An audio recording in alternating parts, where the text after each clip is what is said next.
Okay, we're here on December 17th, 1998 in Bel Air, California, at the home of Mr.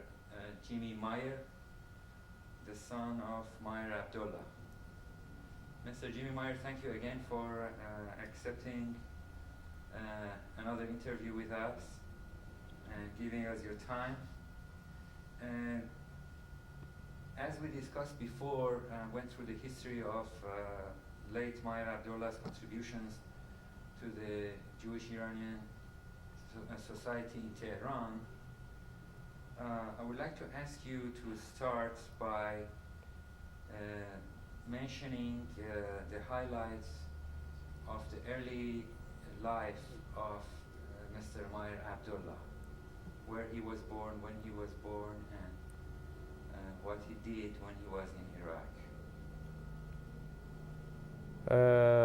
First of all, I would like to thank you for bringing to light what my father has done. It's a big privilege for me to be able to contribute in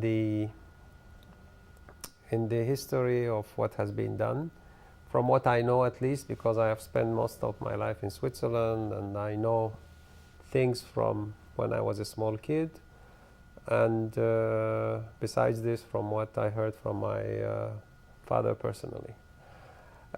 Regarding, first of all, his background, my father is from an old Iraqi family, which was there, I suppose, from the old Babylonian community.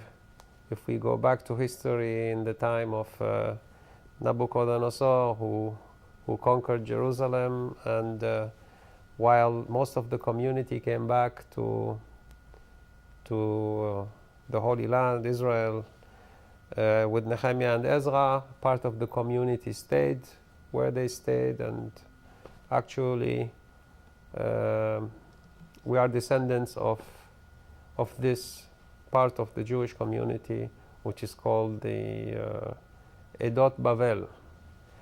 Now, he is born in Iraq, what is Iraq today, which was Babylon once, Mesopotamia once, took the name of Iraq.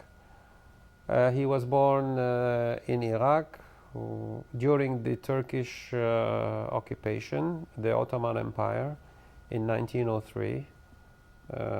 From what I understand, on December 24th. His family name at that time was not Meir Abdullah. His name was Meir Basson. He, from being a young man, he struggled all his life. He was not always going with his father on the same path. They were more in business, agriculture field, and he wanted to be an engineer. And he went and he studied by himself to be an engineer. He worked after he graduated with in various governmental projects. Then he worked with the British who were occupying the area, especially in the airfield, the military airfield of Habaniya, I think it was called. He was there responsible for the works over there to build the airfields. And he made his life quite successfully all the time in Iraq until the events of the Second World War started, and there was a prime minister in Iraq by the name of Rashid Ali, who was very pro-Nazi, he decided to chase the Jews, the rich ones at least. And my father took the decision after our home was attacked in Baghdad to leave to the southern part of Iraq, in the area of Basra. And from there he got in connection with the American army, which was actually making a huge build-up in the Persian Gulf to be able to supply Russia with all the needs, military needs, food-wise, anything, everything was passing through there because Europe was occupied and there was no possibility to supply Russia through any other part besides the Persian Gulf. My dad had his contacts with the American army there, and he won a bid to contract all the organization of the port command of the city of the port of Khorramshahr, actually, on the Persian Gulf. And that was a very big and huge job because it was involving more or less about 7,000 people during the war. And he had to recruit local people, and he was not an Iranian, he was an Iraqi citizen. And he did all his job at the satisfaction of the American army, with whom he stayed in very close relationship. And at the end of the war, we were on the way of leaving to the United States. The American government has issued immigration visas to all the family, put in at his disposal 2 Liberty boats to take whatever he wants to the United States. And my dad at that time went to Tehran for some time before leaving, when he was requested by the State Department, as he was in very good relation with them, with the American ambassador in Tehran and so on. They requested him to build the American embassy, the compound which you saw where the Americans were kept, were captured, if you want. Mr. Meyer, Yes. we will go over this embassy again. Okay. You forgot to mention what year he was born and in what city. I said he was born in 1903. You said December 24th something. You didn't December mention- 24th, 19... I didn't you say forgot to 1903? mention the name, yeah, the year. You're sure? So we need now one sentence. Okay. One December sentence 24th, saying 1903 that, in Baghdad. Meyer Abdullah Bassoon was born in Baghdad in... Okay, so we have to go back. No. We will cut You will cut it and put Yeah, it. no problem. Okay. Let's go with it.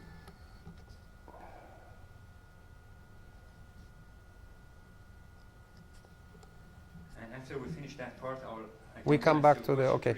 Okay, fine. That's fine. So Mr. Meyer Abdullah was born on the 24th of December 1903 in Baghdad, and under the name of his original name, which was Meyer Basson. He was from the Basson family. The name of Meyer Abdullah came later because of his connections with the various governments which were in the Arab ones, the government of Iraq peculiarly, with whom he was connected, and they suggested him to put a little bit to Arabize his name, because they were calling him Amir Abdullah, Amir, so they didn't call him Meir, they made him Amir, and they told him, why not put Abdullah also? So because he's he's serving God, so he should be a slave of God, because Abdullah, I understand in Arabic, means the slave of God. So my dad said, okay, that's from where the name of Meir Abdullah came, actually. Okay, Mr. Meyer. Now we're going back again to the to when Meyer Abdullah finished the job with the convoys and the loading and unloading of the war equipment bound for Russia. Can you please start by telling us what year it was that he came to Tehran and for what reason, and then go on to the embassy story? Okay, so at the end of the war, it was in 1946, my father terminated all what he had to do with the American aid to Russia. The war was over, and we were actually going to leave for the United States, but in the meantime he decided to go to Tehran for some time. And while he was in Tehran, he was approached by the American ambassador and the State Department, the United States, to build and supervise the building of the American embassy in Tehran.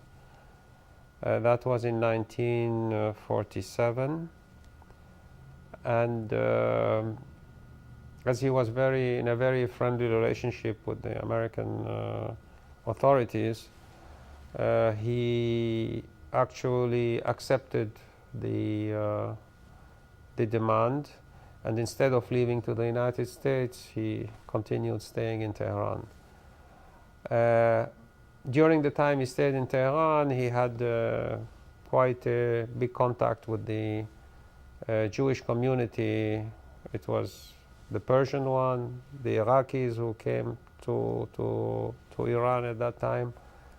And what actually happened, that he saw that the communities which were there were extremely poor, non-educated, and he was thinking, he had always in his mind that the Jewish people's survival in this difficult world is due only to education, which at that time the Jews were the people of the book, so they used to learn Torah and Gemara and all the various teachings that the Jewish holy books teach.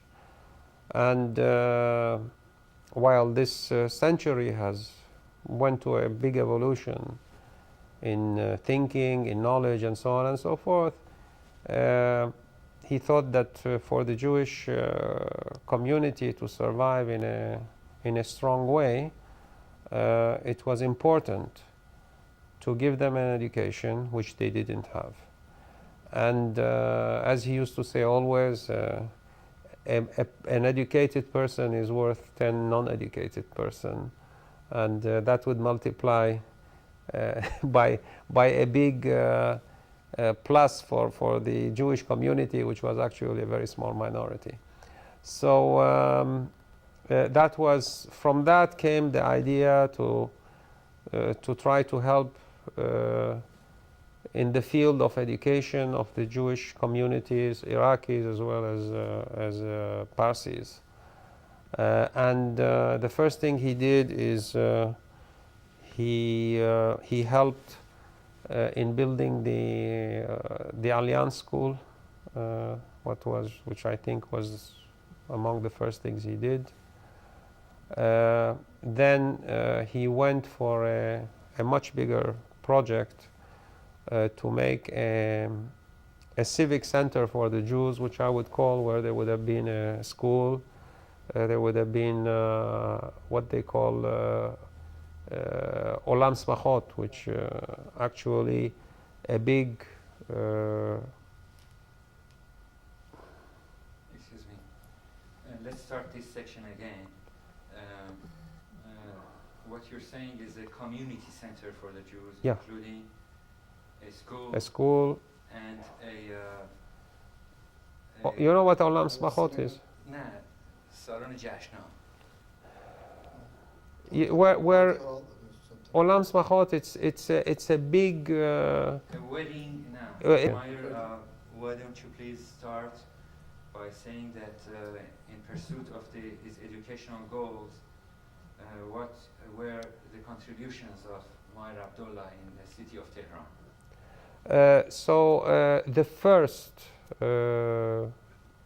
thing which he did actually, which was a smaller contribution from what was going to follow, was to add a wing to the Alliance School in Tehran, which was very much needed because they didn't have enough space for enough classes to get people in.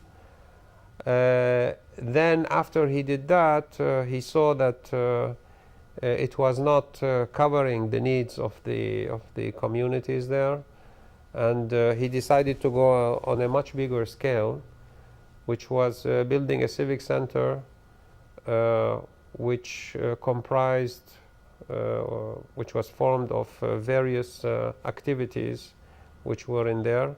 Number one, there was the big school, which was on his name. Number two, there was a big celebration hall where people would go and marry, or any joyful event in a family which could be there. This hall had a capacity of about 1,000 persons.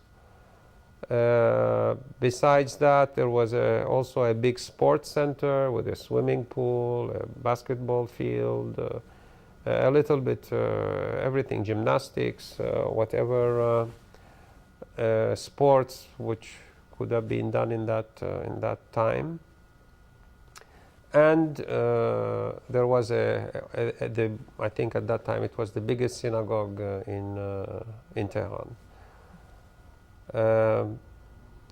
Actually, he financed everything besides the synagogue that he built, and it's the family Moshe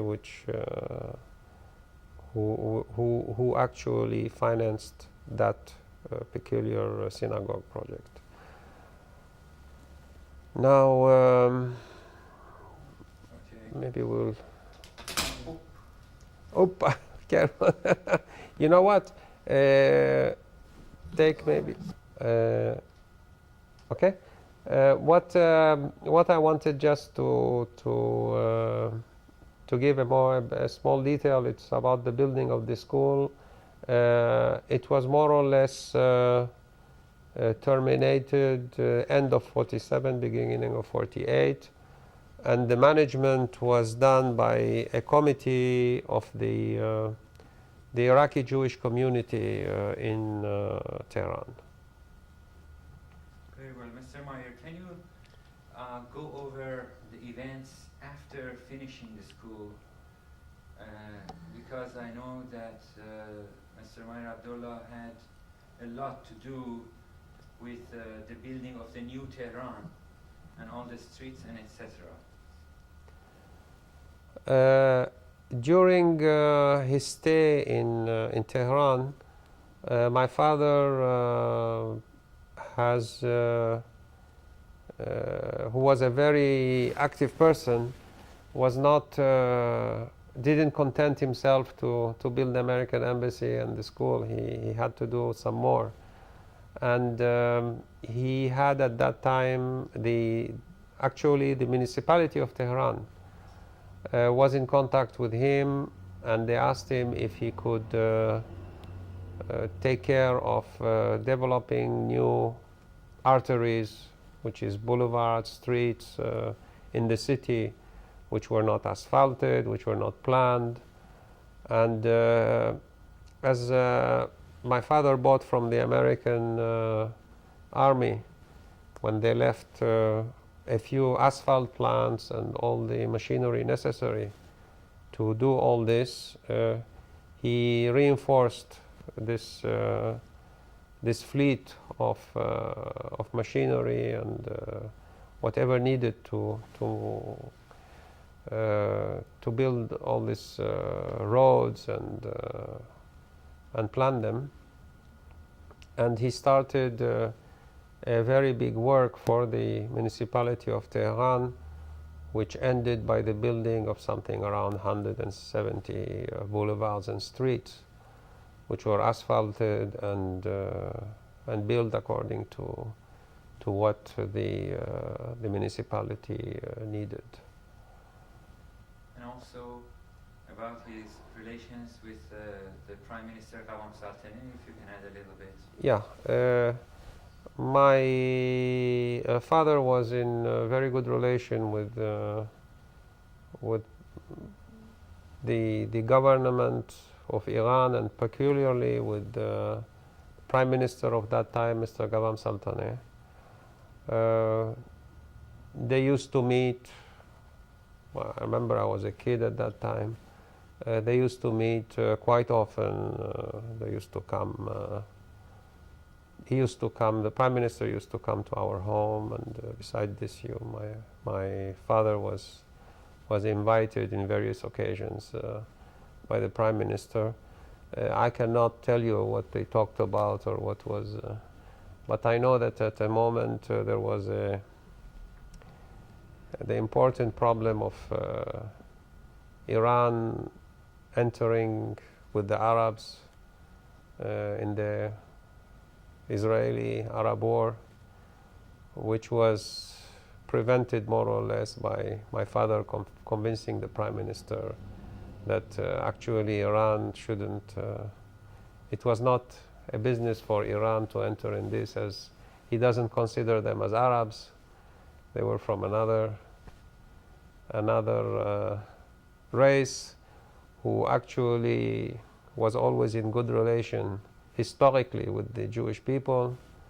And he reminded him that in the time of Emperor Cyrus and Darius, they have helped us to come back actually to the Holy Land and to rebuild Jerusalem with with more or less the material aid of the Babylonians, who at that time destroyed the city. So the end of this relationship was that my father actually contributed in quite a strong way to prevent Iran entering with the Arab side, even if it was maybe just symbolically, but they stayed really neutral in the fight. Finally, I would like to ask you to go over the events that happened afterwards.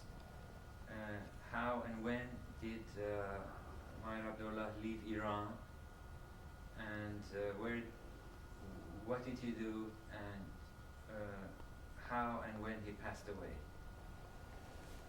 Well, my father left Iran in 1953, just during the events of what they call the Mossadegh revolution against the Shah. Mossadegh was a nationalist. A lot of Islamist ministers went in, and they couldn't bear the fact that a Jew who was not from Iran had such an influence in the country. And my father, who was a very close friend to the American ambassador in those days, who was Mr. George Allen, they used to think that maybe he was an American agent or a spy or anything, because they said, they wrote in the papers that no Iranian in the history of Iran has spent anything which is not comparable, or just something which could be a small percentage of what this stranger is spending in this country. So there is no, it can't be his money, it can be only American money, which he is serving here. They didn't understand that my father had other visions and views towards his people and serving. I don't know how they would serve the Americans by by building a school and all the complex that he built for the Jewish community. But anyhow, that was the thing. And he was attacked in a very, very, very strong way by the government and in the media. When Mossadegh came to power, the Minister of Interior, who was an Islamist, has arrested him, and on basis that he was an American spy or an American agent in Iran. And as this revolution was, it was shown as a revolution against the American and the British, which actually I don't think was, but anyhow, history shows different things after we get to know the truth. But my dad actually decided that he could not continue staying in a country with a situation where he could lose his life anytime. So when I asked him why you left Iran and left such a huge economical strength and potential which was there, he answered me by one thing. He said, look, son, as far as I am alive, I can make money. Money comes and goes. But if I am dead, money cannot give my life back. So I decided to keep my life. And with God's help, I will be able to continue my life and survive economically without big problems. So his decision was to leave Iran. And he left Iran in very difficult circumstances that maybe I will not go into details. But he came to Switzerland, and from Switzerland he came to us actually to see us. We were the three children, 3 out of the 4. The 3 boys were in Switzerland all the time.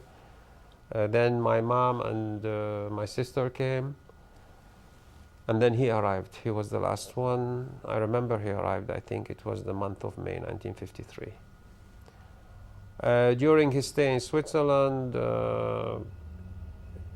I remember he met once with the Shah on his request, the Shah of Iran, who asked him to come back to Iran and contribute to the development of the country, which he had the capacity to do. And my father was quite tired with all what happened, and he very politely told him he will think it over, but nothing happened later. He never thought to go back to Iran anyhow. From Switzerland he went to Israel, where he spent his time between Israel, Switzerland and England. The end of his life was nearly or mostly in Israel. He died in June 1978 in Israel, and was buried at a very sacred shrine for the Jews, which is Har HaZitim. It's the Mount of Olives, what they call, where are buried all the very, very how can I call that, the people who the heart of whom was very close to Zion and to the Jewish people. So finally he is buried among his people. He has spent his life, a lot of it and a lot of his wealth, to help the Jewish people in education, in any field that he could. Besides this, my dad also, beside the fact that he built the school, and he helped a lot of kids who had to study and don't have the means and this. They used to come to him. He used to send them to study in Beirut or various other places. So he had a very peculiar philosophy of life because, as he asked me once, he said, "You know what happens when a person dies?" So I said, "I don't know." He says, "Well, we come probably to a situation where we have to give an account of what we did. But in the book up, it's already written what we did. So what actually is written there, it's just like a bank account. Whatever good you do to the human people, to the human beings in general, to a community in peculiar, or anything else, it goes always to your credit. Whatever you do bad, hatred, killing, cheating, all this goes all in your debit. What you should try to do in your life, try to live here, that in the book up you will have a little credit at least." And so this was a word that he was always repeating to me to tell me that I should continue in this field of trying to help people publicly or whatever. This was let's say, the last word, as we were talking about his over. So I hope that when he saw the other side, it was according to his way of life, and that he saw what he believed in, actually. Well, thank you very much, Mr. Meyer. I think that's it, basically.